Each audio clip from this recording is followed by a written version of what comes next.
நீங்க என்னென்ன ஆண்டவர் சமூகத்துல ஜெபிக்கிறீங்களோ அதை கர்த்தர் உங்களுக்கு வாய்க்க பண்ணுவார். கர்த்தர் இந்த இடத்துல ஒரு வார்த்தையை சொல்றாரு பாருங்க, உன் இருதயத்தின் வேண்டுதல்களை உனக்கு அருளி செய்வேன், ஆனா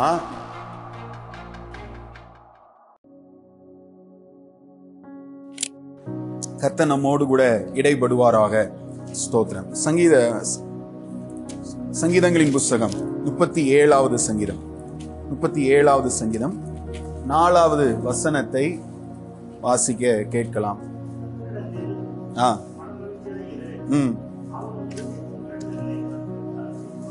ஆமென். ஹல்லேலூயா. எத்தனை பேர் விசுவாசிக்கிறீங்க? ஆமென். ஸ்தோத்திரம். அவர் உன் இருதயத்தின் வேண்டுதல்களை உனக்கு அருள் செய்வார். ஸ்தோத்திரம். கர்த்தர் நல்லவர். கர்த்தரிடத்துல மனமகிழ்ச்சியாயிரு, அவர் உன் இருதயத்தின் வேண்டுதல்களை உனக்கு அருள் செய்வார். ஸ்தோத்திரம். கர்த்தர் நம்முடைய இருதயத்தை பார்க்கிற தேவனா இருக்கிறார். 1 சாமுவேல் 16வது அதிகாரம் 7வது வசனத்துல நம்ம அதை வாசிக்கிறோம். மனுஷர் பார்க்கிற விதமாய் அவர் பார்க்கிறதில்லை, மனுஷன் முகத்தை பார்க்கிறான், கர்த்தரோ இருதயத்தை பார்க்கிறவர் என்று நம்ம பார்க்கிறோம். ஸ்தோத்திரம். இந்த காலை நேரத்தில் ஆண்டவருடைய வார்த்தைகளை கேட்டுக்கொண்டிருக்கிற உங்களுக்கும் எனக்கும் ஆண்டவர் பேசுகிற காரியம் என்னன்னா, அவரிடத்துல மனமகிழ்ச்சியாய் இருக்கும்போது நம்முடைய இருதயத்தின் விருப்பங்களை கர்த்தர் நிறைவேற்றுகிறார். ஆண்டவர் இந்த இடத்துல இது உலக பிரகாரமான ஒரு ஆசீர்வாதமாக மாத்திரம் சொல்ல, நிறைய நேரங்கள்ல அந்த வசனத்தை நம்ம என்ன சொல்லுவோம் அப்படின்னு சொன்னா, நம்முடைய சுகத்துக்காக, நம்முடைய தேவைகள் சந்திக்கப்படுவதற்காக, ஒரு அற்புதத்துக்காக அப்படின்னு நம்ம எடுத்துக்கொள்ளும் போது கர்த்தர் இந்த இடத்துல ஒரு வார்த்தையை சொல்றாரு பாருங்க, உன் இருதயத்தின் வேண்டுதல்களை உனக்கு அருளி செய்வேன், ஆனா நீ என்ன பண்ணணும்? கர்த்தரிடத்துல மனமகிழ்ச்சியாயிரு. ஹல்லேலூயா. ஸ்தோத்திரம். நிறைய தடவை நம்ம என்ன பண்ணுவோம்னா, நிறைய இடத்துல சில இடங்கள்ல அந்த வசனங்களை பார்த்திருக்கிறேன், முன்னால ஒரு டாட் வச்சுட்டு, ஒரு 3 டாட் வச்சுட்டு, 3 புள்ளி வச்சுட்டு, அவர் உன் இருதயத்தின் வேண்டுதல்களை உனக்கு அருள் செய்வார், அதை மட்டும் போட்டிருப்பாங்க. கர்த்தரிடத்துல மனமகிழ்ச்சியா இருங்கிறத என்ன செய்ய மாட்டாங்க? போட மாட்டாங்க. ஆனா ஆண்டவர் ஒரு இடத்துல, இந்த இடத்துல ஒரு நிபந்தனை வைக்கிறாரு, அவர் உன் இருதயத்தின் வேண்டுதல்களை உனக்கு அருள் செய்வார். நீங்க என்னென்ன ஆண்டவர் சமூகத்துல ஜெபிக்கிறீங்களோ அதை கர்த்தர் உங்களுக்கு வாய்க்க பண்ணுவார், அதை உங்களுக்கு கர்த்தர் செய்வார். உங்க இருதயத்தில் இருக்கிற ஆசைகள், விருப்பங்கள், ஏக்கங்களை கர்த்தர் அறிவார். அவர் இருதயத்தை உற்று கவனிக்கிறவர், இருதயங்களை ஆராய்ந்து அறிகிறவர், இருதயத்தை சோதித்து அறிகிறவர். அவர் அறிந்து அதை நிறைவேற்றுவதற்கு அவர் தீவிரம் காமிப்பார். ஆனா அதுக்கு முன்னால என்ன சொல்லப்பட்டிருக்கு? அதுக்கு நம்ம என்ன பண்ணணும்? கர்த்தரிடத்துல மனமகிழ்ச்சியாய், கர்த்தரிடத்துல மனமகிழ்ச்சியாய். ஆண்டவருக்குள்ள நம்ம இருதயம் எப்படி இருக்குது? கர்த்தருக்குள்ள நம்முடைய இருதயம் எப்படி இருக்குது? இதுதான் இன்னைக்கு நம்ம தியானிக்க போகிறது. கர்த்தருடைய சமூகத்துல வரும்போது நம்முடைய இருதயம் எப்படி இருக்குது? ஆண்டவரே, என்னுடைய இருதயத்தின் வேண்டுதல்கள் எல்லாம் அருள் செய்யுங்க, எனக்கு நிறைவேற்றுங்க, ஓகே. ஆனா உன்னுடைய இருதயம் என்னிடத்துல எப்படி இருக்கிறது? சிம்சோனை பார்த்து தெலீலாள் சொல்றா, பல தடவை அவனோட ரகசியத்தை கேட்கிறா. உன் பலத்துக்கான ரகசியம் என்னன்னா, சிம்சோன் ஒவ்வொரு தடவையும் ஒன்னொன்னு சொல்றாரு. அது சொன்ன எதுவுமே வாய்க்கல. இப்போ கடைசியில தெலீலாள் என்ன சொல்றா அப்படின்னா, உன் இருதயம் என்னோடு இல்லாது இருக்க என்னை நேசிக்கிறேன் என்று எப்படி சொல்லுவாய்? தெலீலாள் யாரு? ஒரு வேசி. ஒரு வேசி அப்படி கேட்கிறா, உன் இருதயம் என்னோடு இல்லாது இருக்க நீ என்னை நேசிக்கிறேன் என்று எப்படி சொல்ற அப்படிங்கிற அந்த வார்த்தையை கேட்கிறான். அப்படின்னா நம்முடைய ஆண்டவர் பரிசுத்தம் உள்ள தெய்வம். ஹல்லேலூயா. ஸ்தோத்திரம். அவர் அன்பிலே பரிசுத்தம் உள்ள தெய்வம். அவர் சொல்ற, உன் இருதயம் எனக்கு முன்பாக எப்படி இருக்கிறது? உன் இருதயம் என்னை குறித்து எப்படி இருக்கிறது? நான் உன்னுடைய எல்லா காரியங்களையும் உனக்கு கொடுக்கிறதுக்கு விரும்புறேன், ஆனா உன் இருதயம் என்னோடு எப்படி இருக்கிறது? இன்னைக்கு நமக்குள்ள அந்த கேள்வி கேட்க வேண்டியது அவசியம். ஞாயிற்றுக்கிழமை நமக்கு ஆராதனைக்கு வர்றோம், ஜெபம் பண்றோம், வீட்டுல இருந்தாலும் வந்தாலும் ஜெபம் பண்றோம், எல்லாம் ஓகே. ஆனா இது எல்லாவற்றுக்கும் ரொம்ப அடிப்படையான காரியம் என்ன அப்படின்னா, நம்ம இருதயம் தேவனோடு கூட எப்படி இருக்கிறது? ஒரு கசந்த அனுபவத்தோடு இருக்கிறதா? ஒரு மந்த இருதயத்தோடு, மந்த நிலைமையோடு நம்ம இருதயம் இருக்கிறதா? ஸ்தோத்திரம். தேவனோடு கூட சேராத சங்கீதங்கள்ல வாசிக்கிறோம். என்ன சங்கீதம் எனக்கு ஞாபகம் இல்லை, ஒரு இடத்துல சொல்லப்பட்டிருக்க, அவங்க இருதயம் தேவனிடத்துல நிலை வரப்படவில்லை, தங்கள் நாவினாலே அவரிடத்துல பொய் சொன்னார்கள் அப்படின்னு சொல்லப்பட்டிருக்கு. இருதயம் தேவனிடத்துல நிலைவரப்படாத இருதயமா இருக்குதா? கர்த்தர் இருதயத்தை பார்க்கிறவரா இருக்கிறார். முதல்ல நம்முடைய இருதயத்தை பார்க்கிறவரா இருக்கிறார். நம்ம எத்தனை வேணாலும் சடங்காச்சாரமான காரியங்களை செய்யலாம், நம்முடைய வஸ்திரங்கள் ஒரு பொருட்டு அல்ல. வெள்ளை ட்ரெஸ் போட்டாதான் ஜெபத்தை கேட்பார். நோ. ஸ்தோத்திரம். நம்முடைய பக்திக்குரிய காரியங்களை வெளிப்படுத்துவது அதெல்லாம் ரெண்டாவது. நீங்க ஜெபம் பண்றதோ, ஸ்தோத்திரம், வேதம் வாசிக்கிறதோ, ஆலயத்துக்கு வர்றதோ இதெல்லாம் அடுத்து. கர்த்தர் ஆலயத்துக்கு வரும்பொழுது கூட முதல்ல அவர் பார்க்க விரும்புகிறது, அவர் ஆராய்ந்து அறிகிறது நம்முடைய இருதயத்தை, நம்முடைய வாழ்க்கையை, நம்முடைய வழிகளை கர்த்தர் சீர்தூக்கி பார்க்கிறார். ஹல்லேலூயா, ஸ்தோத்திரம். காலை நேரத்துல ஆண்டவர் சமூகத்துல நம்ம இருதயம் தேவனுக்கு முன்பாக எப்படி இருக்குது அப்படிங்க நமக்குள்ள ஒரு கேள்வி கேட்டுட்டே இருக்கணும். ஸ்தோத்திரம். கர்த்தருக்கு முன்பாக நம்முடைய இருதயம் சரியா இல்லை அப்படின்னு சொன்னா ஆண்டவருக்குள்ள மகிழ்ச்சியா இருக்க முடியாது. அதுதான் உண்மை. ஏன் இன்னைக்கு ஆண்டவருக்குள்ள மகிழ்ச்சியா இருக்க முடியல? இருதயம் அப்படியே ஒரு சோர்வுக்குள்ள இருக்குது. ஜெபத்துல ஒரு சோர்வு, ஜெப நேரம்னா ஒரு உற்சாகம் இல்ல. ஸ்தோத்திரம். வேத வாசிப்புல ஒரு உற்சாகம் இல்ல. ஆராதனைக்கு வருவதிலையும் ஒரு சந்தோஷம், உற்சாகம் இல்ல. ஸ்தோத்திரம். தாவீது சொல்றாரு, கர்த்தருடைய ஆலயத்துக்கு போவோம் வாருங்கள் என்று அவர்கள் எனக்கு சொன்ன போது நான் எப்படி இருந்தேன்? சந்தோஷமா இருந்தேன் அப்படிங்கிறார். அப்படி சந்தோஷத்தோடு இன்னைக்கு சர்ச்சுக்கு போறோம் அப்படிங்கிற அந்த சந்தோஷத்தோடு வர்ற அனுபவங்கள் மாறி இருக்குது. சில கட்டங்கள்ல, சில நேரங்கள்ல, சூழ்நிலைகள் என்ன நினைக்க வந்துருது அப்படின்னா, என்ன ஜெபம் பண்ணி, என்ன ஆலயத்துக்கு போய் நம்முடைய வாழ்க்கையில என்ன நடக்குது அப்படிங்கிற சோர்வு வரைக்கும் இருதயம் போகுது. ஸ்தோத்திரம். இப்படிப்பட்ட சோர்வுகளோடு கர்த்தரிடத்துல எப்படி மனமகிழ்ச்சியா இருக்க முடியும்? மனமகிழ்ச்சியா எப்படி இருக்க முடியும்? ஆண்டவர் சொல்றாரு, நீ மனமகிழ்ச்சியா இரு, உன் இருதயத்தின் வேண்டுதல்களை, விருப்பங்களை உனக்கு நான் கொடுக்கிறேன். உன் கண்கள் காண நான் அதை நிறைவேற்றுவேன்.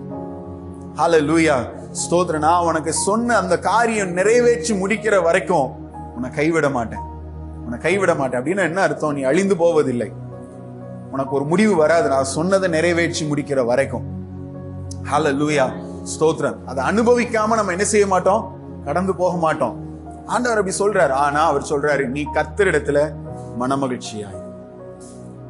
கர்த்தரிடத்துல மனமகிழ்ச்சி. நம்ம இருதயம் இன்னைக்கு கர்த்தரிடத்துல மனமகிழ்ச்சியா இருக்கா? ஏன் அப்படின்னா, எரேமியா 17வது அதிகாரம் 9வது வசனம் வாசிக்க கேட்கலாம். எரேமியா 17வது அதிகாரம் 9வது வசனம்.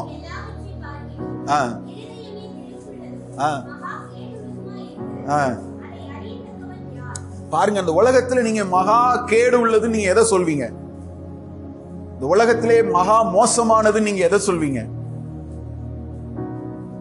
வேதம் சொல்லுது, எல்லாவற்றை பார்க்கிலும் மனுஷனுடைய இருதயம் தான் திருக்குள்ளதும் மகா கேடு உள்ளதுமா இருக்கிறது. சாதாரண கேடு இல்ல, மகா கேடு. ஸ்தோத்திரம். இந்த இருதயம் என்ன பண்ணணும்னா, கர்த்தரிடத்துல மனமகிழ்ச்சியா இருக்கும்படி திரும்ப வேண்டும். நம்முடைய இருதயம் திருக்குள்ளதும் மகா கேடு உள்ளதுமாய் இருக்கிற அனுபவத்துல இருக்குதா? இல்ல கர்த்தரிடத்துல வரும்போது நம்ம இருதயம் எப்படி இருக்குது? அதை பொறுத்துதான் நம்முடைய ஆசீர்வாதம். அல்லேலூயா, ஸ்தோத்திரம். நிறைய தடவை நம்ம என்ன நினைக்கிறோம்னா, இருதயத்தை நம்ம கவனிக்கிறதை விட்டுருதோம். எங்க நம்முடைய கவனம் போகுது அப்படின்னு சொன்னா, ஆசீர்வாதங்களுக்கு நேரா. நான் நல்லா இருக்கணும், ஆண்டவர் எனக்கு அதை தரணும், இதை தரணும், நான் அப்படி இருக்கணும், இப்படி இருக்கணும். ஆண்டவரே ஏன் இதை செய்யல? ஆகாய் புஸ்தகத்திலையும் அந்த ஜனங்களுக்கு ஒரு கேள்வி இருந்தது. அவங்க போய் திரளாய் விதைக்கிறார்கள், ஆனா கொஞ்சமாய் அறுத்து கொண்டு வருகிறார்கள். சம்பாதித்து கொண்டு வருகிறார்கள், பையில போடுறாங்க, ஆனா அது ஓட்ட பையில போட்ட மாதிரி எங்க காசு போகுதுன்னே தெரியல, காணாம போயிரு. அவர்கள் சம்பாதிக்கிறத எல்லாம் ஊதி போட்ட மாதிரி ஆகுது. இது ஏன் நடக்குது ஆண்டவரே அப்படின்னா, கர்த்தர் சொல்றாரு, அவர் சொல்றாரு, நீங்க திரளாய் விதைத்தும் கொஞ்சமாய் அறுக்கிறீங்க. நீ சம்பாதித்தால் நீங்க என்ன பண்ணாலும் நான் அதை ஊதி போடுறேன் அப்படிங்கிற. நீங்க சம்பாதித்து கொண்டு வருகிறத பொத்தலான பையில போடுறது மாதிரி போடுறீங்களே, இன்னும் நீங்க உணரவில்லையா? உங்கள் வழிகளை சிந்தித்து பாருங்கள் என்று ஆண்டவர் சொல்றார். ஹல்லேலூயா. விதைச்சி ஏன் கொஞ்சமா அறுவடை வருது? நல்ல உரம் போடணுமோ? நிலம் கெட்டு போயிடுச்சோ? இல்ல, முதல்ல உன் வழியை சீர்தூக்கி பாரு, உன் வாழ்க்கை எப்படி இருக்குங்கிறத பாரு, அதை பொறுத்துதான் உனக்கு ஆசீர்வாதம் தருவேன் என்று ஆகாய் புஸ்தகத்துல ஆண்டவர் சொல்றாரு. கர்த்தருடைய வீடு பாழாய் கிடக்கும் போது நீ மச்சி பாவப்பட்ட வீட்டுல நீ சுகமாய் வாழ்ந்திருக்கிற, ஆனா கர்த்தருடைய காரியங்களை குறித்து நீ என்ன செய்யறது இல்ல, சிந்திக்கிறது இல்லை என்று ஆகாயில தேவ ஜனங்களோடு ஆண்டவர் பேசுறார். இப்படி தேவனுடைய காரியங்களை குறித்து நீ கண்டுகொள்ளாமல் இருந்துகிட்டு, நான் திரளாய் விதைத்து எனக்கு அறுவடை என்ன ஆகணும், 100 மடங்கு வேணும் ஈசாக்க போல கேட்டுட்டு, ஸ்தோத்திரம், அதிகமா நான் சம்பாதிக்கிறது என்னுடைய பையில மீதம் எடுக்கணும். கர்த்தர் சொல்றார், உங்க வழிகளை சிந்தித்து பாருங்கள், உங்க இருதயம் உங்க வாழ்க்கை எப்படி இருக்குங்கிறத சிந்தித்து பாருங்கள். கர்த்தருக்குள் முன்பாக நம்முடைய இருதயம் எப்படி இருக்குங்கிறத யோசிச்சு பாருங்க. அதை பொறுத்துதான் நம்முடைய ஆசீர்வாதங்கள், மேன்மைகள், உயர்வுகளை தேவன் தருவார். ஹல்லேலூயா. கர்த்தருடைய ஆசீர்வாதமே ஐஸ்வரியத்தை தரும், அதனோடு அவர் வேதனையை கூட்டார் என்று நம்ம பார்க்கிறோம். நீங்க என்னதான் நீங்க ஓடினாலும் அவர் நம்மளை ஆசீர்வதிக்கலன்னா ஒரு வேதனை இல்லாத ஆசீர்வாதத்தை இந்த உலகத்துல நம்மளால அனுபவிக்க முடியாது.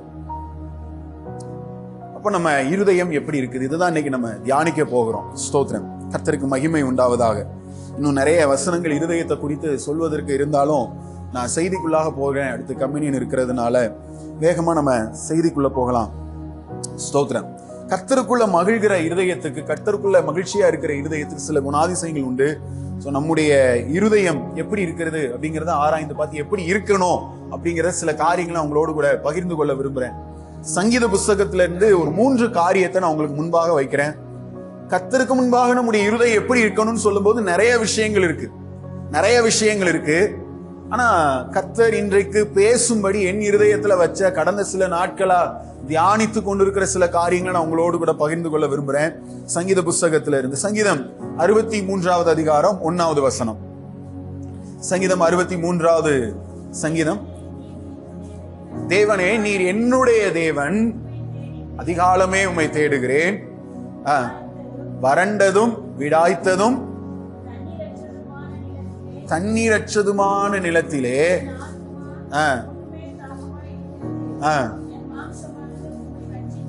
உம்மை வாஞ்சிக்கிறது. சரிங்களா? பாருங்க, என் ஆத்துமா உம்மேல் தாகமா இருக்கிறது, என் மாம்சமும் உம்மை வாஞ்சிக்கிறது அப்படின்னு தாவீது சொல்ற. தேவனுடைய சமூகத்துல நம்முடைய இருதயம் எப்படி இருக்கிறது, எப்படி இருக்கணும் அப்படின்னு சொன்னா, ஒரு வறண்ட நிலத்தை போல, ஒரு வறண்ட நிலம் தண்ணீருக்காக ஏங்குகிறது போல நம்முடைய இருதயம் காணப்பட வேண்டும். கர்த்தருடைய சமூகத்துக்கு வரும்போது நம்ம இருதயம் எப்படி இருக்கணும்னா, ஒரு வறண்ட உலர்ந்த நிலம் போல, தண்ணீருக்காக ஏங்குகிற, தண்ணீர் இல்லாமல் அந்த நிலத்தினுடைய சுகமே கெட்டு போனது போல அந்த நிலம் என்ன செய்யணும், ஸ்தோத்திரம், அந்த நிலம் காணப்படுறது மாதிரி நம்ம இருதயம் இருக்கணும். தேவ சமூகத்துல அப்படி நம்முடைய இருதயம் காணப்படுகிறதா? தாவீது யூதா வனாந்திரத்தில் இருக்கும் போது இந்த சங்கீதத்தை அவர் பாடுகிறார். அவருடைய ராஜ்யபாரம், அவருடைய வீடு, அவருடைய உணவு, அவருடைய ஸ்தோத்திரம், எல்லா காரியங்களையும் இழந்து வனாந்திரத்தில் இருக்கிறார். குடிக்கிறதுக்கு தண்ணி கூட கிடையாது. அப்படி ஒரு வனாந்திரத்துல, எந்த ஒரு சேஃப்டி இல்லாத இடத்துல, அப்படி ஒரு வனாந்திரத்துல அவர் இருக்கும்போது அவர் சொல்றாரு, தேவனே, இந்த வறண்டதும் விடாய்த்ததும் தண்ணீரற்றதுமான நிலத்துல என் ஆத்துமா உங்க மேல தாகமா இருக்கிறது, என் ஆத்துமா உங்க மேல தாகமா இருக்கிறது, என் இருதயம் உங்க மேல தாகமா இருக்கிறது. அல்லேலூயா, ஸ்தோத்திரம், கர்த்தருக்கு மகிமை உண்டாவதாக. எத்தனை பேர் நம்ம அப்படி சொல்ல முடியும்? ஆண்டவர் சமூகத்துக்கு வரும்போது நான் ஒரு வாஞ்சையோட வர்றேங்க, ஆலயத்துக்கு வரும்போது நான் ஒரு வாஞ்சையோட வர்றேன். இந்த நிலத்தை பாருங்க, வெடித்து காய்ந்து அதனுடைய நிலைமையே மாறி போயிடும். இப்ப அதுக்கு என்ன தேவைன்னா, என்ன வேணும்? தண்ணீர் வேணும். தண்ணீர் ஊத்துன உடனே அது என்ன பண்ணுது? உள்ள இருக்கு, அப்படியே தேங்கி வைக்கிறது இல்லை, உள்ள இழுக்குது. ஏன்? இதுக்காக தான் நான் காத்திருந்தேன், என் ஏக்கமே இந்த தண்ணிக்காக தான். ஹல்லேலூயா, ஸ்தோத்திரம். எனக்கு வேண்டியது கிடைக்குது, நான் இதை மேல மிதக்க வைக்கிறது அல்ல, உள்ள இழுக்கிறேன் அப்படிங்க. தேவ சமூகத்துல நம்ம அப்படிதான் வரணும். இன்னைக்கு கர்த்தர் என்னோடு என்ன பேச விரும்புறார், என்னோடு கர்த்தர் இன்னைக்கு என்ன பேச போகிறாருங்கிற அந்த ஆவலோடு கூட தேவ சமூகத்துக்கு வரணும். ஆலயத்துக்கு வருவதை மாத்திரம் நான் சொல்லல, நீங்க தேவ சமூகத்துல முழங்கால் படிட்டு ஜெபிக்க போகும்போதும், இன்னைக்கு ஒவ்வொரு நாள் அவருடைய புதிய கிருபைகள், இன்னைக்கு கர்த்தர் எனக்கு என்ன புதிய கிருபைகளை தரப்போறாரோ அந்த ஆவல், அந்த வாஞ்சை தேவ சமூகத்துல போய் நிற்கும் போது நமக்கு உண்டாயிருக்கணும். போகும்போதே அந்த ஆவலோட போகணும். தேவ பிரசன்னத்துக்காக ஏங்குகிற அனுபவம் நமக்கு வேணும். தாவீது சொல்றாரு, என் ஆத்துமா உமக்காக ஏங்குகிறதுங்கிறார். ஸ்தோத்திரம். என் இருதயம் உம்மை வாஞ்சிக்கிறதுங்கிறார். நல்லா யோசிச்சு பாருங்க. அந்த வனாந்திரத்துல அவருக்கு சாப்பாடு கிடையாது, ராஜ்ய பாரம் இல்ல, தண்ணி இல்ல. ஒரு மனுஷனுடைய வாழ்வாதாரம், அடிப்படை வாழ்வாதாரம் என்ன? உணவு, உடை, இருப்பிடம். இந்த மூணுமே அவருக்கு இல்ல, தண்ணியும் இல்ல. அப்படிப்பட்ட ஒரு இடத்துலயும் தாவீது சொல்றாரு, ஆண்டவரே எனக்கு இதெல்லாம் தாங்க ஆண்டவரே, இந்த வனாந்திரத்துல எனக்கு நல்ல வீடு தாங்க, எனக்கு நல்ல உடைய தாங்க, எனக்கு நான் தங்கி இருக்கிற எனக்கு நல்ல உணவு தாங்க. இதெல்லாம் அவர் என்ன செய்யல, அந்த வனாந்திரத்துல அவர் அதை கேட்கல. அவர் சொல்றாரு, என் ஆத்துமா உங்க மேல தாகமா இருக்கிறது ஆண்டவரே. தேவைகள் 1000 இருக்கலாம் ஆண்டவரே, ஆனா தேவ சமூகத்துக்கு நம்ம வரும்போது தேவைகளை முன்வைக்கிறது அல்ல, நம்ம இருதயம் தேவனை நாடணும், தேவனை மாத்திரம்தான் நாடணும். நான் சொல்றேன், உங்களுக்கு பிரச்சனை பல விதங்கள்ல இருக்கலாம், பல ரூபங்கள்ல இருக்கலாம், ஆனா சொல்யூஷன் ஒரே ஒரு காரியம் தான், அது இயேசுவின் நாமம். இயேசு அவர் வந்தா போதும். ஹல்லேலூயா, ஸ்தோத்திரம். அவர் வந்தா போதும். நம்ம இருதயம் இன்னைக்கு எப்படி இருக்குது? வறண்ட நிலத்தை போல தேவ சமூகத்துல போய் நிக்கிறோமா? அவருக்காக நம்ம ஏங்குகிறோமா? அவருக்காக நம்ம ஏங்குகிறோமா? நம்ம இருதயம் அல்லது ஏதோ ஒரு பிரச்சனைகளை கண்டு வேற விஷயத்துக்காக ஏங்கி கொண்டு இருக்குதா? சில நேரங்கள்ல தேவ சமூகத்துக்கு வரும்போது எப்படி நிற்கிறோம் அப்படின்னு சொன்னா, தாமரை இலை மாதிரி நிக்கிறோம். இந்த தாமரை இலை மேல நீங்க எவ்வளவுதான் தண்ணி ஊத்துங்க, ஆலயத்துக்கு வந்துட்டு வீட்டுக்கு போனாலும் எனக்கும் இந்த தண்ணிக்கும் சம்பந்தமே இல்லைங்கிற மாதிரி மாறிடக்கூடாது. அல்லேலூயா. தேவ சமூகத்துல உட்கார்ந்து எந்திரிச்சு வரும்போது கர்த்தர் நம்மோடு பேச விரும்புறது, நம்ம மேல கிருபையை ஊற்ற நினைக்கிறது, அவர் பிரசன்னம், அவர் அபிஷேகத்தை நம்ம மேல ஊற்ற நினைக்கும் போது அது எதுவுமே இல்லை. ஏன் பிரச்சனை என்ன தெரியுமா ஆண்டவரேன்னு சொல்லி நம்முடைய காரியங்கள் எல்லாம் சொல்லிட்டு எழுந்திருச்சு வர்ற ஒரு தாமரை இலைய போல இருக்கக்கூடாது, வறண்ட நிலத்தை போல இருக்கணும். எனக்கு 1000 தேவை இருக்கலாம், ஆனா அது எல்லாவற்றையும் விட தேவன் எனக்கு தர விரும்புகிறது எதுவோ அதை நான் ரிசீவ் பண்ற நிலைமையில என்ன தருவாரோங்கிற அந்த ஆவலோடு கூட அவர் சமூகத்துல நிற்கிற ஒரு இருதயத்தை தேவன் நம்முடைய வாழ்க்கையில எதிர்பார்க்கிறார். ஹல்லேலூயா, ஸ்தோத்திரம். அவர் சொல்றார், வறண்ட நிலத்தின் மேல் ஆறுகளை ஓட பண்ணுவேங்கிறார். தாகமுள்ளவன் மேல் என் தண்ணீரையும் வறண்ட நிலத்தின் மேல் ஆறுகளை ஓட பண்ணுவேங்கிறார். இன்னைக்கு நமக்குள்ள அந்த தாகம் இருக்குமே, ஆனால் நீங்க அப்படிப்பட்ட ஒரு தாகத்தோடு நீங்க ஆலயத்துக்கு வருவீங்கன்னு சொன்னா நீங்க ஆறுகளை நீங்க பார்க்க முடியும்.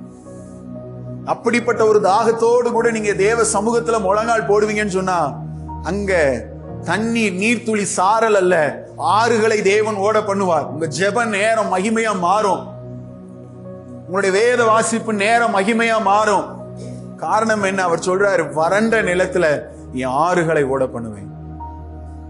எத்தனை விஷயங்கள் என்னை சுற்றி தேவைகள் இருந்தாலும் சரி, எது இருந்தாலும் இல்லைனாலும் சரி, அவர் சொல்றாரு, தேவனே நீர் என்னுடைய தேவன், என் ஆத்துமா உமக்காக ஏங்குகிறது, என் ஆத்துமா உமக்காக ஏங்குகிறது. இன்னைக்கு எதற்காக நம்ம தேவ சமூகத்துல ஏக்கத்தோட போய் நிக்கிறோம்? நம்ம ஏக்கம் எதை பற்றினதா இருக்கிறது? உலகத்துல தேவையான சில அற்புதங்கள், சில காரியங்கள், இவைகளையே முக்கியப்படுத்துறதை விட்டுட்டு இது எல்லாவற்றையும் மாற்ற வல்லமை உள்ளவரை நோக்கி பார்க்கணும். அவரை கூப்பிடுங்க. உங்களுக்காக நான் ஏங்குகிற ஆண்டவரே, உங்க பிரசன்னத்தை நான் அனுபவிக்கணும். இந்த ஜெப நேரம், இந்த ஆராதனை நேரம், உங்க பிரசன்னத்தை அனுபவிக்காம நான் எழுந்து போக கூடாது. உங்க பிரசன்னத்தை நான் அனுபவிக்கணும்.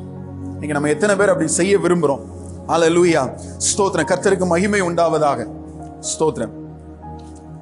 தேவ சமூகத்துல நமக்கு அப்படிப்பட்ட ஒரு பசி தேவை, ஆவிக்குரிய ஒரு பசி நமக்கு தேவை. ஸ்தோத்திரம். ஆவிக்குரிய ஒரு பசி நமக்கு இருக்குதா? கர்த்தர் நம்மோடு கூட பேசணுங்கிற ஒரு பசி. இந்த பசிக்கு ஆகாரம் எடுத்தாதான் அமைதி ஆகுது. ஆத்துமாக்குள்ள ஒரு பசி தேவை. நான் அதை தான் வறண்ட நிலம் ஏங்குகிற அனுபவத்தை சொல்றேன். பசி உள்ளவனுக்கு முன்பாக ஒரு 3 நாள் 4 நாள் சாப்பிடாத ஆளுக்கு முன்னால நீங்க ஆகாரத்தை கொண்டு வச்சா என்ன செய்வாரு? அடி சாப்பிடுவாரு. இது உப்பு இல்ல, இது வேண்டாம் அப்படின்னு சொல்லுவாரா? உரப்பு இல்லைன்னு சொல்லுவாரா? ஏதோ சாப்பிடுவார். ஆத்துமாவுல ஒரு பசி நமக்கு தேவை. கர்த்தர் நம்மோடு கூட பேசலன்னா அந்த ஆத்துமா பட்டினியா இருக்குதுன்னு அர்த்தம். அந்த பசியை நம்ம உணரணும். அந்த பசி நமக்குள்ள தேவை. இந்த பசியை நம்ம உணரல அப்படின்னு சொன்னா அது ஆபத்து. ஆத்துமாக்குள்ள அந்த பசி நமக்குள்ள அந்த வறண்ட நிலத்தை போல இல்லை அப்படின்னு சொன்னா ஆபத்து.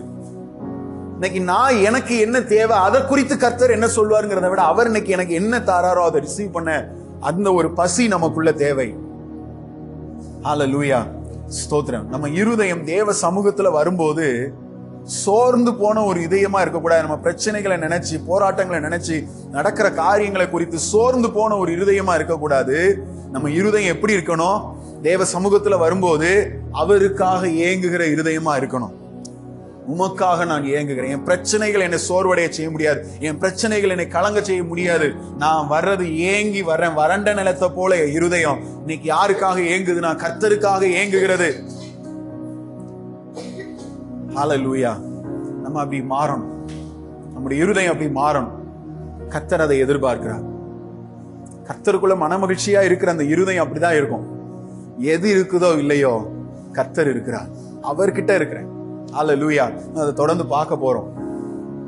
இப்ப நம்ம இருதயம் இன்னைக்கு எப்படி மாறி இருக்கு? லூக்கா 10வது அதிகாரம் 39, 40 இந்த வசனங்களை வாசிக்கும் போது நம்ம எல்லாருக்கும் தெரிந்த வேத பகுதி. ஆண்டவர் சொல்றாரு, மார்த்தாளே மார்த்தாளே, நீ அநேக காரியங்களை குறித்து என்ன பண்ற? கவலைப்பட்டு கலங்குகிறாய். தேவையானது ஒன்றே. மரியாள் தன்னை விட்டு எடுபடாத நல்ல பங்கை தெரிந்து கொண்டாள். நல்ல பங்கை தெரிந்து கொண்டாள். 1000 வேலைகள் இருக்கு. ஆண்டவரே, என் வேலையினால நான் கஷ்டப்பட்டு இருக்கிறேன்னு என் சகோதரி என் கூட வராம இருக்கிறார். நீர் அதை கண்டுகொள்ளவே இல்லையே அப்படின்னு சொன்னா ஆண்டவர் சொன்னார், தேவையானது ஒன்றே. இன்னைக்கு நம்ம என்ன சொல்லுவோம்? தேவையானது ஒண்ணுதானா? ஸ்தோத்திரம். தேவையானது ஒண்ணுதானா? பல தேவைகள் இருக்கு, பல காரியங்கள் இருக்கு. ஆண்டவர் சொல்றாரு, பிரச்சனை ஏகப்பட்டது இருக்கட்டும், வேலைகள் ஏகப்பட்டது இருக்கட்டும், ஆனா தேவையானது ஒன்றே. நம்மை விட்டு எடுபடாத நல்ல பங்கு, நல்ல ஒரு பங்கு இயேசு. ஹல்லேலூயா. அவருக்காக ஏங்கி அவர் சமூகத்துல வந்து உட்கார்ற அனுபவம் நம்முடைய வாழ்க்கையில தேவை. ஆலயத்துக்கு வரும்போது, ஒவ்வொரு வாரம் நீங்க வரும்போதும் அப்படிதான் ஓடி வரணும். ஒரு ஏக்கத்தோட வரணும், வறண்ட நிலத்தை போல. ஹல்லேலூயா. தேவ சமூகத்துல அப்படி வந்து நிற்க காணப்படும் போது தேவன் நிச்சயம் நம்மளை ஆசீர்வதிப்பார். அது ஒரு ஆவிக்குரிய வளர்ச்சி, அதுக்குரிய ஆசீர்வாதத்தை தேவன் நிச்சயம் நம்முடைய வாழ்க்கையில கட்டளையிடுவார். ஏதோ ஞாயிற்றுக்கிழமை ஆயிடுச்சு போவோம், நம்ம யாரு? கிறிஸ்தவர்கள், நம்ம யாரு? விசுவாசிகள் அப்படிங்கிற நிலைமையில ஆலயத்துக்கு போகிற காரியங்களை தாண்டி இன்னைக்கு வறண்ட நிலத்தை போல நம்முடைய இருதயம் மாறும். அவருக்காக நான் சொல்ல பாருங்க, இந்த வறண்ட நிலம், தண்ணீருக்கு ஏங்குகிற அனுபவத்தை நான் இதை சொல்றேன். எனக்கு தேவையானது யார் அப்படின்னா இயேசு. இந்த இயேசுவை தவிர வேற என்ன காரியத்தை கொடுத்தாலும் நான் வந்து திசை திரும்ப மாட்டேன். நான் திசை திரும்ப மாட்டேன். ஒரு குழந்தை தன்னுடைய தாய்க்காக அழுகுது.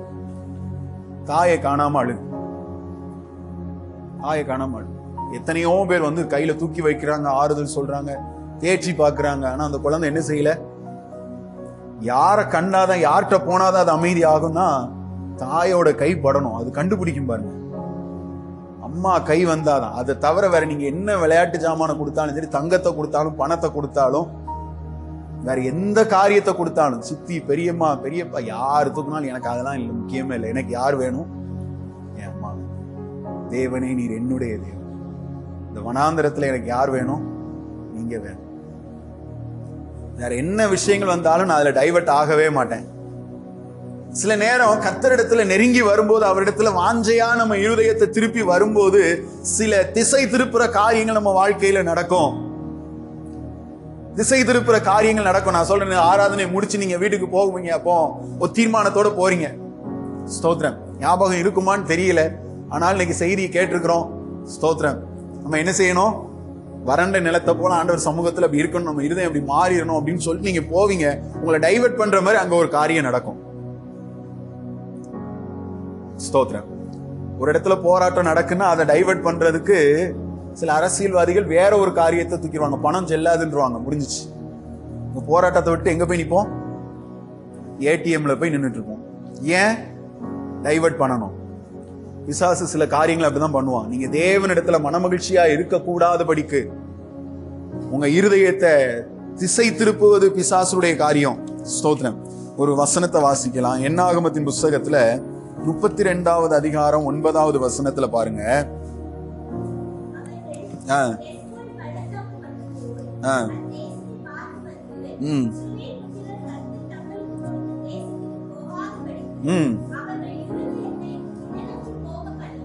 அவங்க இருதயத்தை திடனற்று போக பண்ணினார்கள். கர்த்தருக்குள்ள நம்ம இருதயம் மனமகிழ்ச்சியா இருக்கக்கூடாதபடி நம்ம இருதயத்தை திடனற்று போக பண்றதுக்கு நிறைய விஷயங்களை பிசாசு கொண்டு வருவான். தனிப்பட்ட காரியங்களை, குடும்பத்துல அப்படின்னு நிறைய காரியங்களை கொண்டு வந்து நம்மளை டைவர்ட் பண்றதுக்கு இன்னைக்கு அவன் ரெடியா இருக்கிறான். நம்மளும் ஈஸியா டைவர்ட் ஆயிரும். எடுத்த தீர்மானங்கள்ல இருந்து மனசு மாறிடும். நான் சொல்றது எத்தனை பேர் புரியுது? ஆமென். அல்லேலூயா. தாவீது சொல்றாரு, வேற எதுவும் என்னை டைவர்ட் பண்ண முடியாது. என் ஆத்துமா உமக்காக ஏங்குகிறது, என் மாம்சமும் உம்மை வாஞ்சிக்கிறது. ஆத்துமா உன்னை சொல்லி மாம்சம் உன்னை சொல்றது அல்ல. ஆவிக்கும் என் ஆத்துமாவுக்கு, என் இருதயத்துக்கும் என் மாம்சமும் என்னதான் சொல்லுது? ரெண்டுலையும் கேட்டு பார்த்துட்டேன். எனக்கு சரீர பிரகாரமான இருக்கிற தாகத்தை விட இந்த ஆத்துமாவில் இருக்கிற தாகம் ரொம்ப பெருசு ஆண்டவரே. அதுதான் மேற்கொள்ளுது. எனக்கு என்ன தேவைன்னா நீங்க தான் தேவை. நீங்க வந்துட்டா எல்லாமே என்னுடையதா மாறும். ஹல்லேலூயா. எல்லாமே எனக்கு கிடைக்கும். என் வாழ்க்கையில் நீங்க தேவை. ஹல்லேலூயா. அந்த பசியோடு கூட, அந்த ஏக்கத்தோடு கூட எந்த விஷயம் வந்தாலும் அதுல நான் டைவர்ட் ஆகவே மாட்டேன். எனக்கு நீங்க தான் வேணுங்கிற எண்ணத்தோட நம்ம ஓடனா நிச்சயம் கர்த்தர் நம்மை இருதயத்தின் விருப்பங்களை அவர் நிறைவேற்றுவார். இரண்டாவது காரியம், சங்கீதம் 57வது சங்கீதம் 17வது வசனம். 57வது சங்கீதம் 17வது வசனம். 17 57 சாரி 50 இல்ல 51 17 சாரி 51 17.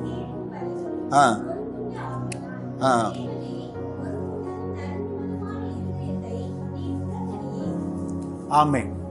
தாவீது பத்சேபாளோடு பாவம் செய்த காலத்துக்கு பிறகு ஆண்டவரிடத்துல அவர் பண்ற ஒரு ஜெபம், ஒரு மனம் திரும்புதலோடு ஆண்டவர் சமூகத்துல வந்து நின்று பண்ண ஜெபம்.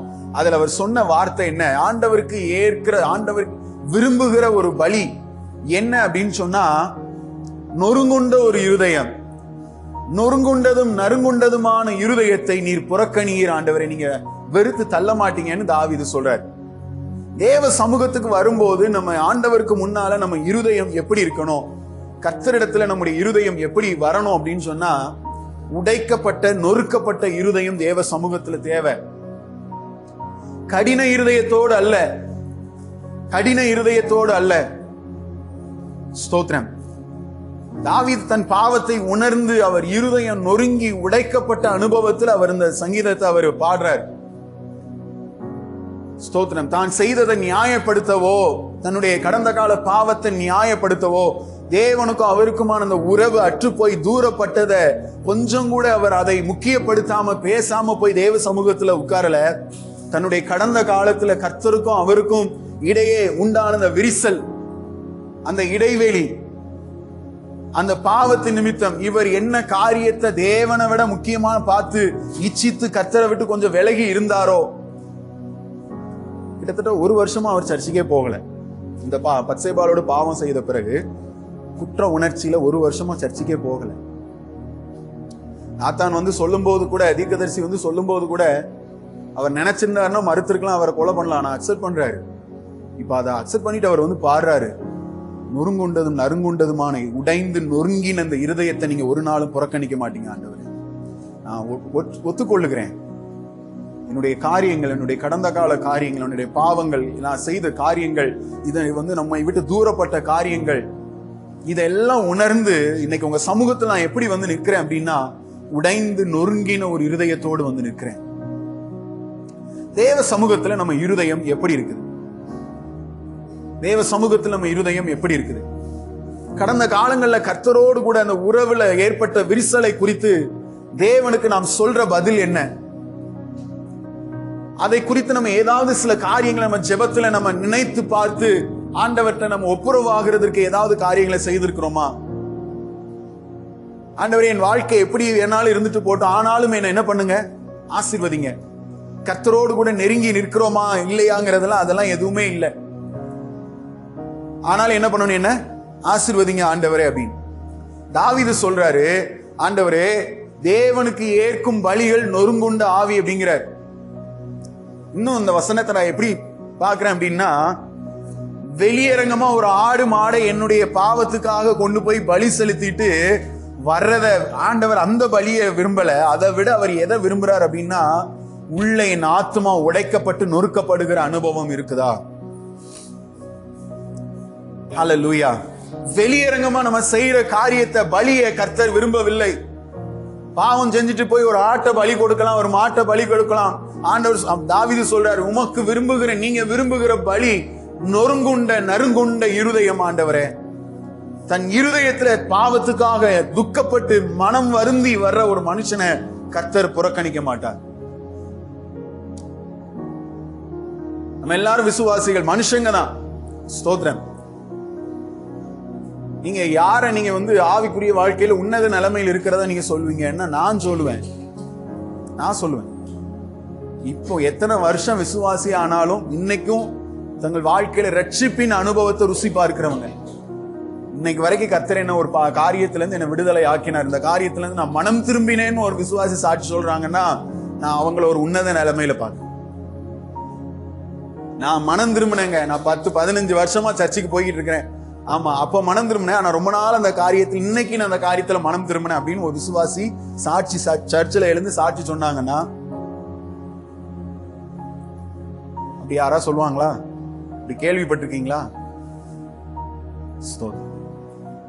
தேவ சமூகத்தில் ஆண்டவர் சொல்றாரு, யோவேல் 2வது அதிகாரம் 13வது வசனத்துல ஆண்டவர் சொல்றாரு, உங்கள் வஸ்திரங்களை அல்ல, உங்கள் இருதயங்களை கிழித்து தேவனிடத்துல திரும்புங்கள்.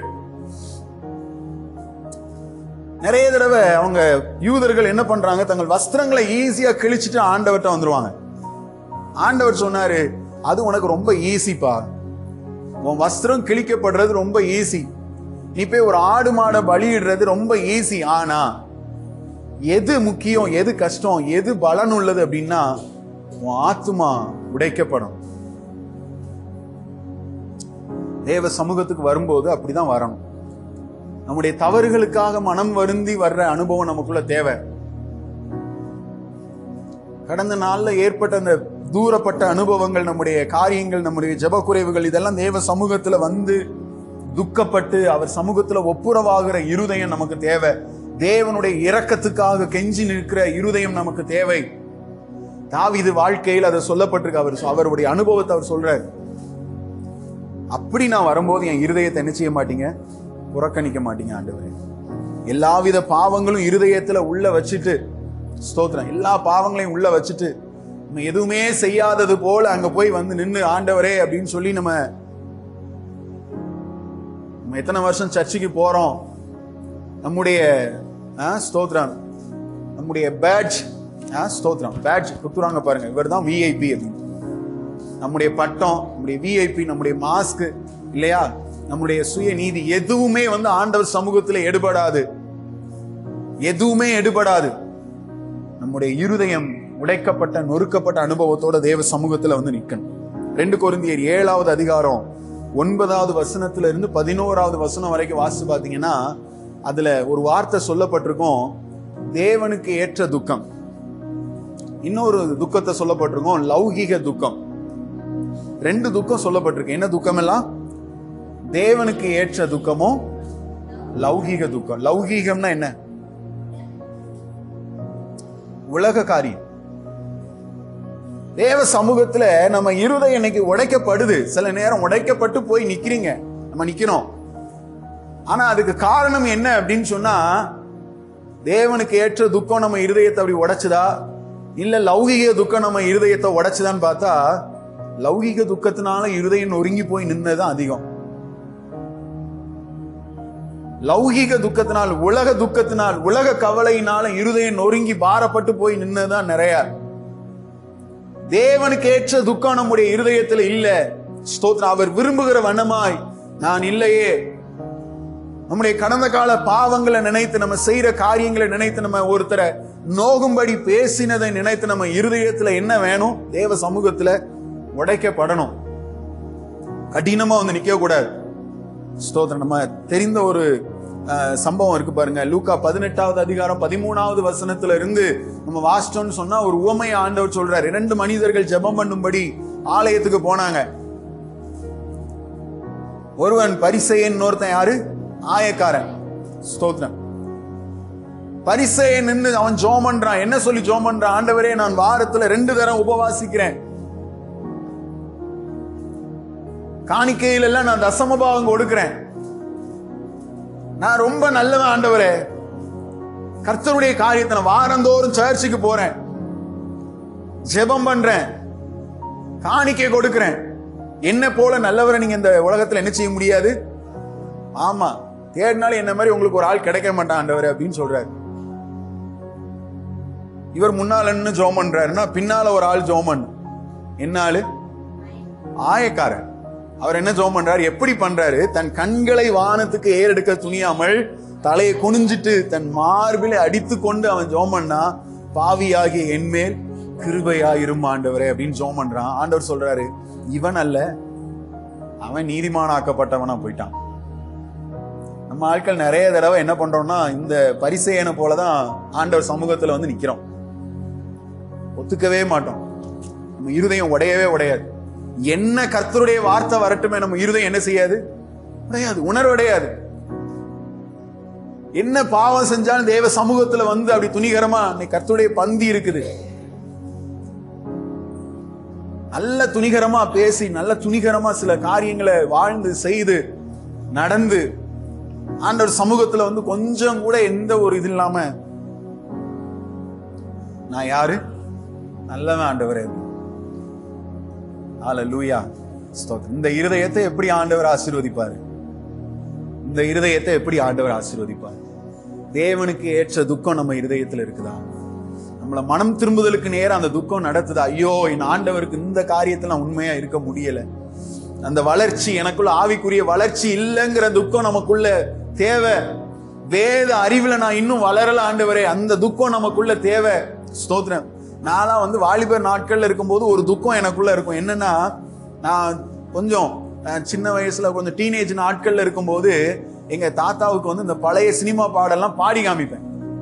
பழைய சினிமா பாட்டெல்லாம் பாடி காமிப்பேன். எங்க தாத்தாவுக்கு ரொம்ப பிடிக்கும். அவர் ரட்சிக்கப்படாதவர். பாடி காமிக்க அவருக்கு ரொம்ப பிடிக்கும். அந்த பாட்டு பாடு, இந்த பாட்டு பாடுன்னு சொல்லி என்கிட்ட கேட்பாங்க. பாடி காமிக்க சில பாடல் எனக்கு தெரியும், அதனால பாடினேன். ரட்சிக்கப்பட்ட பிறகு எனக்குள்ள ஒரு ஒரு வைராக்கியம், எனக்குள்ள ஒரு துக்கம் வந்தது. கிறிஸ்தவ பாடல், ஆண்டவரை புகழ்ந்து பாடுற பாட்டு, எனக்கு அந்த பாட்டெல்லாம் மறந்து போகட்டும், இந்த பழைய சினிமா பாட்டெல்லாம் மறந்து போகட்டும், ஆண்டவரை பற்றி பாடுற பாட்டு எனக்கு மனப்பாடமா தெரியணும். நான் துக்கப்பட்டேன். ஆண்டவரே, எனக்கு கொஞ்சம் கூட அந்த பாட்டு எனக்கு என்ன செய்யல, மனசுல நிக்கவே மாட்டேங்க ஆண்டவரே. தேவனுக்கு துக்கம். ஒரு உதாரணத்துக்கு நான் இதை சொல்றேன், நிறைய இருக்கு. ஸ்தோத்திரம். நமக்கு இன்னைக்கு நிறைய தடவை சினிமா பாட்டு ஞாபகத்துல இருக்கு. பழைய பாட்டோ புது பாட்டோ, ஸ்தோத்திரம், ஈஸியா மனசுல வந்துருது. நமக்கு எத்தனை பேருக்கு கிறிஸ்தவ பாடல்கள், எத்தனை பாடல் நமக்கு மனப்பாடமா தெரியும், எத்தனை வசனங்கள் நமக்கு மனப்பாடமா தெரியும். அதை குறித்து நம்ம துக்கப்படுகிறது உண்டா? நம்ம இருதயம் கவலைகளாலும் உலக துக்கத்தினாலும் நிரம்பி இருக்கிறதே தவிர தேவ வசனம் நம்ம இருதயத்துல விதைக்கப்பட வளருவதற்கு இடம் இல்லை. அதை குறித்து நம்ம இருதயம் துக்கப்பட்டு, இருதயம் நொறுக்கப்பட்டு தேவ சமூகத்தில் நிக்கிறோமா? அப்படி நொறுங்குண்ட நறுங்குண்ட இருதயத்தை கர்த்தர் ஒரு நாள் என்ன செய்யறது இல்ல, புறக்கணிக்கிறது இல்லை. அந்த இருதயத்தின் விருப்பங்களை அவர் நிறைவேற்றி கொடுக்கிறார். ஹல்லேலூயா. ஸ்தோத்திரம். அவர் நம்ம இருதயத்தின் விருப்பத்தை நிறைவேற்றுகிறார். கடின இருதயத்தோடு வருகிறவர்களை அல்ல. இருதயம் நொறுக்கப்படும், இருதயம் நொறுக்கப்படும். தேவனுக்கு ஏற்ற துக்கம் நம்ம இருதயத்தில் அதிகரிக்கணும். ஹல்லேலூயா. கர்த்தர் அதை விரும்புகிறார். கொஞ்சம் கூட நம்ம மனம் வருந்தாம செய்யற காரியங்களுக்கு துணிகரமா தேவ சமூகத்துல வந்து நிற்கிறது. கர்த்தர் சகலத்தையும் அவருக்கு முன்பாக சகலமும் வெளியரங்கமா இருக்கு, நிர்வாணமா இருக்குன்னு வேதம் சொல்லு. எதையும் மறைக்க முடியாது. ஆனா ஆண்டவர் சமூகத்துல தேவ பிள்ளைகளாகிய நாம் நம்முடைய சுய நீதிகளை சொல்லி கொண்டு வருவதல்ல. நான் ஜெபம் பண்றேன், நான் சர்ச்சுக்கு வரேன், நான் காணிக்க கொடுக்கிறேன், நோ, இது எதுவுமே எடுபடாது. அவர் எதிர்பார்க்கிற ஒரே ஒரு காரியம் நொறுங்குண்டதும் நறுங்குண்டதுமான காரியம். நீங்க நிறைய பேர் பாவம் பண்ணிட்டு சர்ச்சில் கோடி கோடியா காணிக்கையை கொண்டு போய் கொடுத்துறாங்க. கோயில்கள்ல கோடி கோடியா கொண்டு காணிக்கை கொடுத்தா பாவம் நிவர்த்தி ஆயிரும். கிடையாது. கர்த்தர் அங்கீகரிக்கவே மாட்டான். அதான் சொன்னேன், வெளியில செலுத்துற பலியை விட உள்ள உண்டாகிற அந்த காரியம் ஆண்டவர் சொல்றாரு, அதுதான் உண்மையான ஆராதனை. பலி என்ன? ஆராதனை. ஆண்டவர் சொல்ற, நீ வெளியில காணிக்கை செலுத்துறதை விட உன் உள்ளம் உடைக்கப்படுதா, உன் வெளி தோற்றம் எப்படி இருக்குது, அது எனக்கு முக்கியம் இல்ல, உன் உள்ளம் உடைக்கப்படுகிறதா? ஸ்தோத்திரம், அல்லேலூயா. நன்றி ஆண்டவரே. இன்னைக்கு காலை நேரத்தில் ஆண்டவர் சமூகத்தில் நம்மளை ஒப்பு கொடுப்போம். ஆண்டவரே, உடைக்கப்படணும் என் இருதயம், இன்னும் கடினப்படக்கூடாது, உடைக்கப்படணும் ஆண்டவரே. ஆமென், அல்லேலூயா. மூணாவது காரியம், சங்கீதம் 131வது சங்கீதம் 2வது வசனம். தேவ சமூகத்தில் நம்ம இருதயம் எப்படி இருக்கணும்?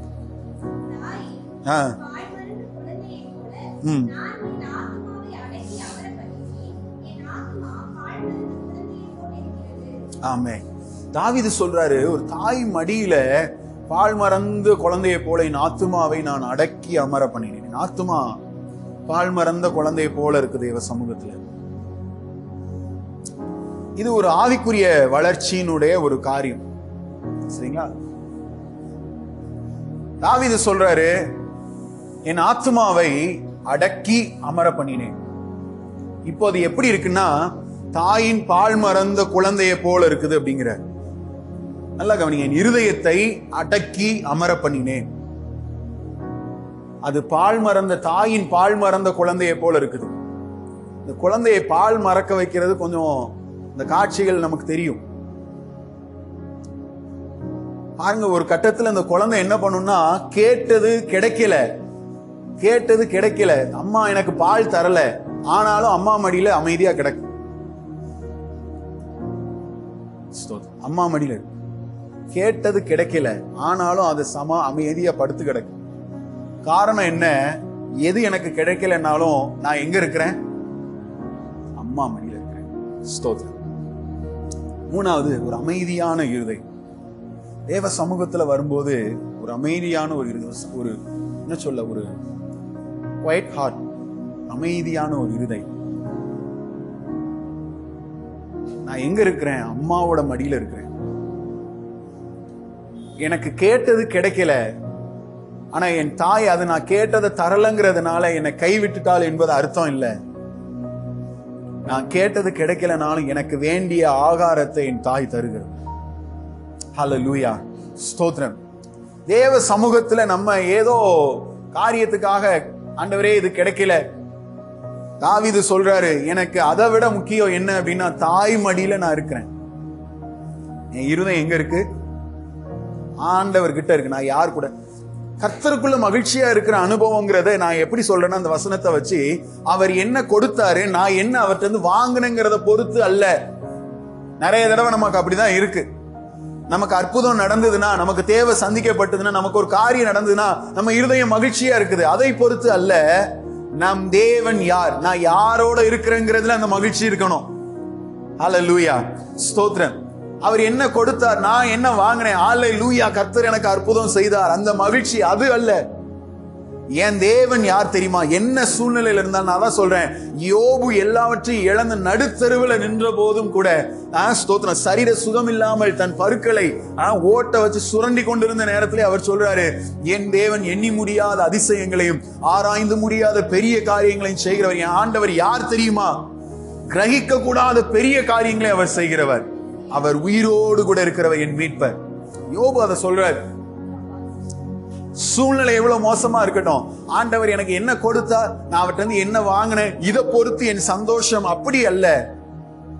என் தேவன் யார் தெரியுமா? நான் யார் கூட இருக்கிறேன் தெரியுமா? அதுல வரணும் சந்தோஷம்.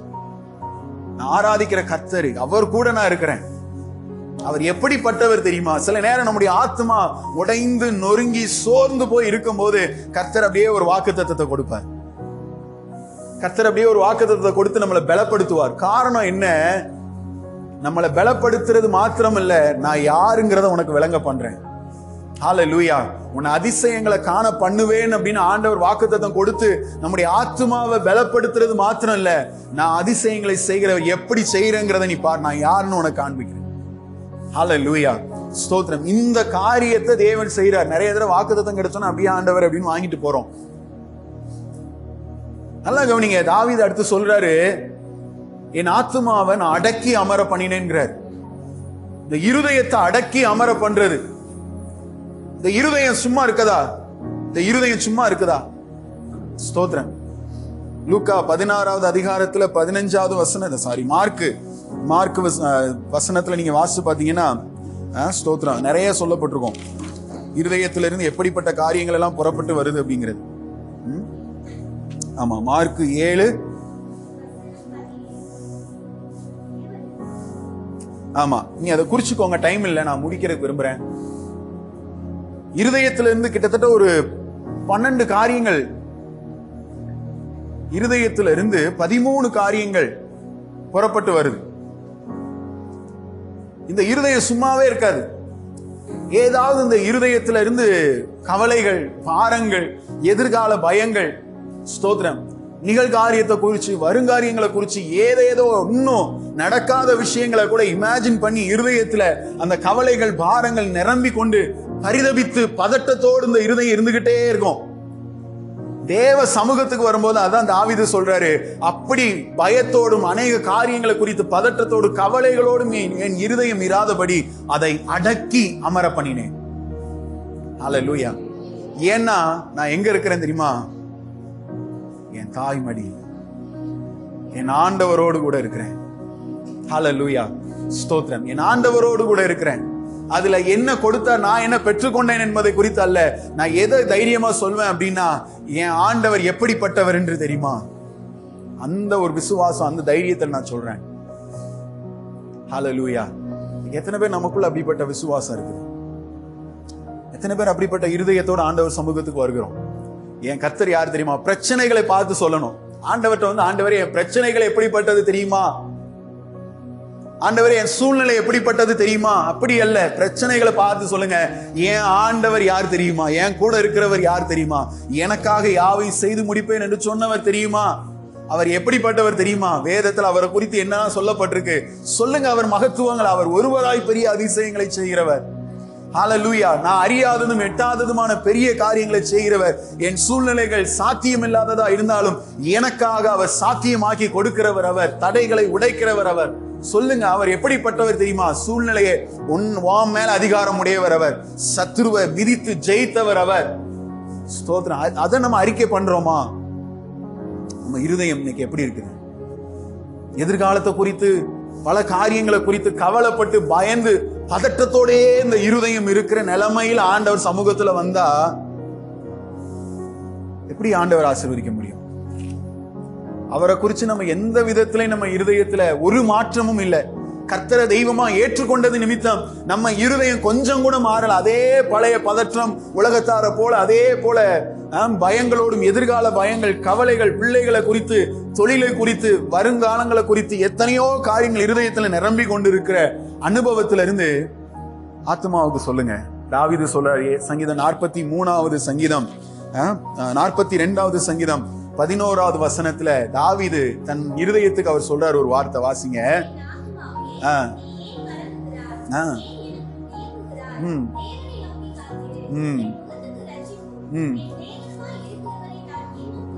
ஆமென். ஹல்லேலூயா. எத்தனை பேர் அதை செய்ய விரும்புறோம்? ஆமென், ஸ்தோத்திரம். தாவீது அவர் இருதயத்துல இருந்த அவ்வளோ காரியங்கள் எத்தனை இருந்தாலும் இன்னைக்கு ஆண்டவர் சமூகத்துல வரும்போது அதெல்லாம் அடைக்க அமர பண்ணிட்டு அவர் சொல்றாரு, என் இருதயமே நீ ஏன் கலங்குகிறாய்? ஏன் எனக்குள் தியங்குகிறாய்? ஏன் பதட்டமாவே இருக்கிற என்னுடைய இருதயமே? கர்த்தரை நோக்கி காத்து, கர்த்தரை நோக்கி காத்து. என் முகத்துக்கு ரட்சிப்புமா இருக்கிற அவரை நான் என்ன செய்வேன்? இன்னமும் துதிப்பேன். இருதயம் கர்த்தரை சார்ந்து இருக்கட்டும், கர்த்தரை நோக்கி இருக்கட்டும். பால் மறந்த குழந்தையை போல. ஸ்தோத்திரம். அவரு எனக்கு கேட்ட பால் எனக்கு அது மறக்கப்பட்டுருச்சு. நான் அது மறந்தே போயிடுச்சு. ஏன் அப்படின்னா நான் யார் கூட இருக்கேங்கிறதா எனக்கு முக்கியமா இருக்கு. அல்லேலூயா. எதுக்காக நான் அழுத மறந்தே போயிடுச்சு. ஏன் இன்னைக்கு நான் அம்மா கூட இருக்கிறேன், அது போதும். அம்மாவோட அரவணைப்பு குறையல, அன்பு குறையல, அதெல்லாம் அதிகரிச்சுட்டே போகுது. எனக்கு நான் கேட்டது கிடைக்கல, ஆனா அதை விட சிறந்ததை எனக்கு கொடுக்கிறவர். அவர் சிறந்ததை கொடுக்கிறவர். பால் மறக்கப்படலாம், அதுக்காக குழந்தை பட்னியாவ கிடக்கு. பால் மறந்துட்டுங்கிறனா பட்னியா போட்டுருதோமா? அடுத்த ஆகாரம். அல்லேலூயா. ஆமென். கர்த்தருக்கு மகிமை உண்டாவதாக. இன்னைக்கு ஆண்டவர் சமூகத்தில் நம்மளை ஒப்பு கொடுப்போம். இப்படிப்பட்ட இருதயத்தை எங்களுக்குள்ள தாரும் ஆண்டவரே, எங்களுக்குள்ள அப்படி தாரும். இயேசு கிறிஸ்து லூக்கா 22வது அதிகாரம் 42வது வசனம். இயேசு கிறிஸ்து மரண டைம் வந்துருச்சு, சிலுவையில தாம் மரிக்க போகிற வேலை. ஆனாலும் அவரு தைரியமா சொன்னாரு, ஆயினும் என் சித்தப்படி அல்ல, உம்முடைய சித்தப்படியே ஆகு. தைரியமா சொன்னாரு. ஓகே ஆண்டவரே, என் விருப்பம் உங்க விருப்பம் நடக்கட்டும். நமக்குள்ள அப்படிப்பட்ட தைரியம் இருக்குதா? என் தேவன் யார் தெரியுமா? ஆண்டவரே, உங்க சித்தம் என்னவோ அது நடக்கட்டும். நிறைய தடவை அதை சொல்றதுக்கே பயமா இருக்கு. சில ஆட்களுக்கு அதை சொல்றதுக்கே பயமா இருக்கு. ஆண்டவரே, உங்க சித்தம் என்னவோ நடக்கட்டும். ஒருவேளை ஆண்டவர் மோசமா இஸ்ரவேலை ஆசீர்வதிப்பதே நம்மளை ஒப்பு கொடுத்து நம்ம ஜெபம் பண்ண போறோம். கர்த்தருடைய பந்தி இருக்குது. தேவ சமூகத்தில் நம்ம இருதயம் எப்படி இருக்கு? தேவ சமூகத்தில் நம்ம இருதயம் எப்படி இருக்கு? அவரிடத்துல மனமகிழ்ச்சியா இருக்கிற அனுபவம் நமக்கு தேவை. நிறைய இருக்குது. நான் இன்னைக்கு ஆண்டவர் உங்களோட பேசும்படி என் இருதயத்துல வச்ச வார்த்தைகளை நான் உங்களோட பேசியிருக்கேன். இன்னும் நிறைய விஷயங்கள் இருக்கு. இந்த காரியங்கள்ல நம்ம இருதயம் எப்படி இருக்கு? ஆண்டவர் சமூகத்தை நம்மளை ஒப்பு கொடுத்து ஜெபம் பண்ணலாமா? கண்களை மூடி. ஹல்லேலூயா. நன்றி இயேசுவே, நன்றி ஆண்டவரே, நன்றி ஆண்டவரே. ஒரு பரிபூர்ணமான மனுஷனை ஆண்டவர் இந்த உலகத்துல தேடல. ஒரு பரிபூர்ணமான மனுஷன் அப்படின்னு நமக்கு யாருமே கிடையாது. எல்லாரும் மாம்சமானவர்கள், நிறைய காரியத்துல தவறுகிறோம். நம்முடைய இருதயம் தேவனுக்கு முன்பாக செம்மையாகும். அதை தான் கர்த்தர் விரும்புறார், அதை தான் செய்ய விரும்புறார். ஏன் ஆலயத்துக்கு வர்றோம்? ஏன் ஜெபம் பண்றோம்? நம்முடைய இருதயத்தை தேவனிடமாய் திருப்புறதுக்கு. கர்த்தருக்கு முன்பாக நம்ம இருதயம் செம்மையாகணும். கர்த்தர் அதை விரும்புறார். நம்மளை அர்ப்பணிச்சு அப்படியே ஜெபம் பண்ணலாமா? ஆண்டவரே, எங்களை அர்ப்பணிக்கிறோம். தேவ சமூகத்துல ஒரு வறண்ட நிலத்தை போல எங்கள் இருதயம், வறண்ட நிலத்தை போல. எங்களுக்கு 1000 தேவைகள் இருக்கலாம், ஆனா அதெல்லாம் சரியாகணும், அந்த தேவைகள் எல்லாம் கிடைக்கணும் அப்படின்னா இயேசு வந்தா போதும். இயேசு எங்கள் குடும்பத்துல வரணும், இயேசு என் வாழ்க்கையில வரணும். இந்த ஜெப நேரம் தேவ பிரசன்னம் அனுபவிக்கணும். எதுவும் என்னை டைவர்ட் பண்ணக்கூடாது. ஜெபம் பண்ணும் போதுதான் பல பிரச்சனை, பல கவலைகள், பல பாரங்கள் அப்படியே சிந்தனை குழப்பி கொண்டிருக்கும். அப்படி இல்லை, நான் டைவர்ட் ஆகக்கூடாது. நான் உண்மை வாஞ்சிக்கிறேன். நீங்க தான் எனக்கு தேவை, நீங்க தான் எனக்கு தேவை. ஸ்தோத்திரம். ஆண்டவருக்கு உண்மையா வாழணும், சில காரியங்களை செய்யணும்னு நினைக்கும் போது சில விஷயங்கள் நம்ம திசை திருப்ப அப்படியே எழும்பி வரும். ஆனாலும் நான் டைவர்ட் ஆக மாட்டேன். ஆண்டவரே, நான் திசை திரும்ப மாட்டேன். எனக்கு நீங்க தான் தேவை, நீங்க தான் தேவை, நீங்க தான். தாய்க்காக ஒரு குழந்தை அழுகிறது போல எனக்கு நீங்க தான் வேணும் இயேசுப்பா. நீங்க வந்தா ஆண்டவரே எல்லாம் மாறும்.